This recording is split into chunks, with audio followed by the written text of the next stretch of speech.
Para masama pakiramdam niya. Kasi pati hininga niya mainit. Oh, alis ko, alis ko, alis ko.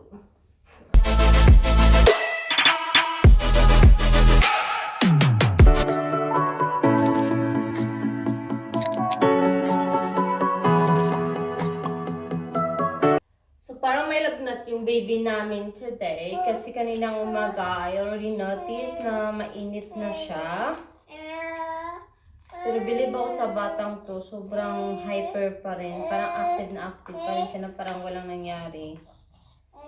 Mainit talaga yung ulo niya, tsaka yung katawan niya. Pero yung legs niya, hindi. So, lalagyan ko siya ng cooling pads. Kasi baka mawala. Kahapon kasi, 2 beses siyang naligo. Morning and evening. Kasi sa morning, nag-poop siya ng marami and then hindi ko siya kayang punasan lang. So, yan, niligo ko siya. Tapos nagigising lang niya that time. And then also, sa evening naman, naligo siya kasi galing siya sa park. So, dinala siya ng daddy niya sa labas. Yeah. Sana hindi niya tanggalin to. 9 months. Just like that. So, ayan. Sana hindi niya tanggalin para bumaba yung init ng katawan niya. Oh my God. Hindi ko alam kung may lagnat ba talaga siya or ano. So, please, Max, don't take that out, okay? Oh, what is that? Yeah? No. Just keep it. Yay! Happy! Yeah? What is this here? So, nag-worry ako sa kanya. Wala kasi ako dito this afternoon. Tapos, sabi ng daddy niya hindi na siya nag-nap. So, pagdating ko, saka pa siya nag-nap. So, ayun. Tapos, yung daddy niya, ayun, nagbabike na naman. Yung mami? Everything's okay? Hindi pa ako nakapagluto ng dinner. Nilalagyan nito, but hopefully it will be help. 9! Oh my goodness! Ba't mo tinanggal? 9 ah! Harrison, 9. Ayan. Lalagyan niyo yung likod niya nang sa ganun hindi niya matanggal. Ayan, tinanggal niya talaga siya. Maxi, 9. It will be help, Mama. You have a pee fever. 9, baby. Bitte. Okay? Alles gut. Alles gut, Mama. Alles gut. Ah! 9. Huwag mong tanggalin. The other day, hindi naman ganito yung pakiramdam. 9, Maxi, bitte. Ah. Was ist... Na, Mami.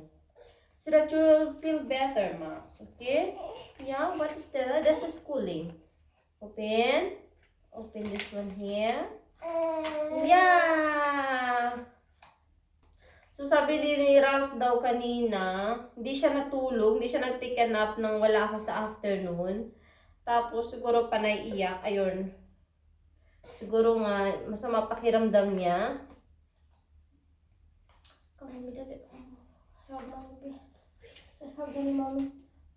You want water? You want to drink water? Ang water na ni Baby P. Mainit talaga yung katawan niya today.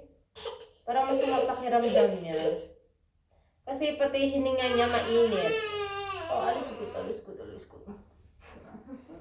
Sobrang init niya. Oh my God. This is not good. Max, do you have a fever? Mommy? Alles good? Yan na siya ko dito. Yay! Water, Mama. Water.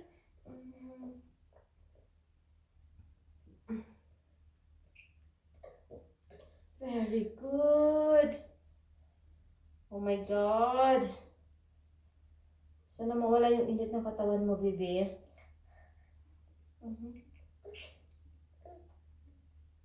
Good job, mommy. Good job. Drink more water, okay?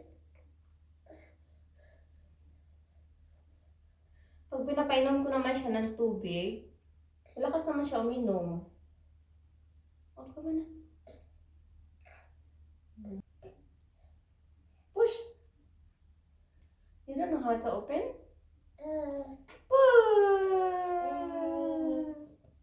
Push. Push. Dinadaan na lang sa tawa talaga. Push. Good job. Open. Open. Push. Yeah.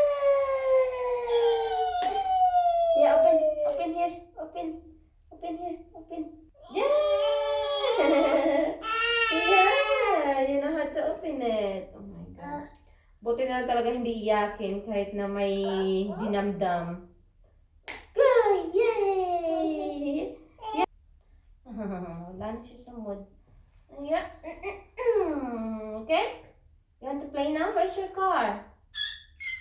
There. Go your car. Play your car, go. Naglab ni mami na. Ouch! Ouch!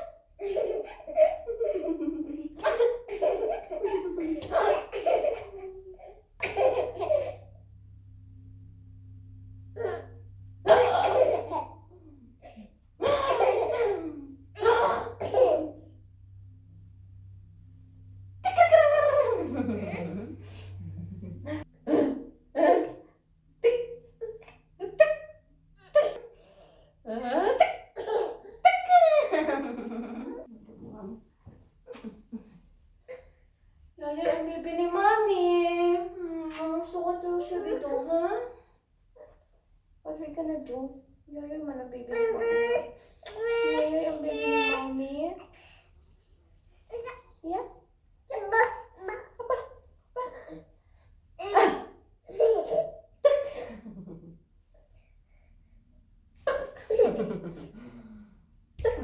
Come on, let's go for a walk na.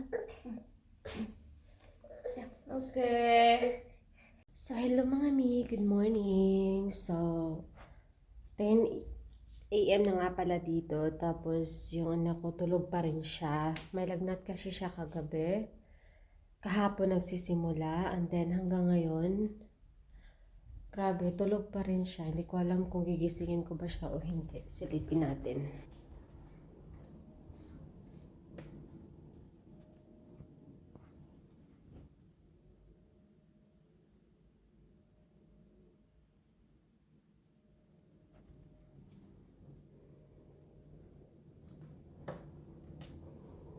Ayan, as you can see, tulog pa rin siya. Kahit anong iingay na gawin ko dito, hindi talaga siya nagising. And alam nyo ba, since last night, ganun pa rin yung posisyon niya. Kahit anong baliktad na gagawin ko at lagay ko siya sa tamang posisyon, pati haya, ganun. Bumabalik pa rin talaga siya sa posisyon niya ngayon. Ewan ko kung bakit gusto niya matulog sa ganyang posisyon. Ay, sana lang pagising niya, wala na yung lagnat niya at so far naman, hindi naman siya iyakin. Naglalaro lang naman siya ng kanya lang. Yun nga lang, syempre, iba pa rin yung may pakiramdam ka kasi minsan, hindi mo pa rin may iwasan na as a mother, hindi ka makakakilos dahil gusto niya na sa kanya yung attention ko palagi. So, yun. Plano ko kasi sana na bago siya magising, gusto ko maglinis. Tapos si Daddy Ralph kasi nasa office siya nag-work today. Pero uwi siya in the afternoon kasi kailangan ko rin magpaset ng appointment ko for my doctor. So yeah, Lord God, sana mawala na po yung lagnat ni Max and then please help him and yeah, na God na lang talaga yung bahala. So yeah, kahit may lagnat siya, alam nyo, Gusto ko siya itabi kagabi sa pagtulog, kaso parang hindi na siya nasanay nakatabi kami matulog. Kasi pag nilagay namin siya sa room namin, panay laro lang siya, balintong, ganyan. Tapos wala. So pag sinabi kong, okay, let's go to Mr. Brown, let's go to your room, yun. Doon siya tatahimik, hindi siya naglalaro. Tapos tulog na siya, ganun lang. So say good night, ganyan lang. So lucky kasi yung anak ko kahit 10 months old pa lang siya. Uh, Siniparate na namin siya sa pagtulog.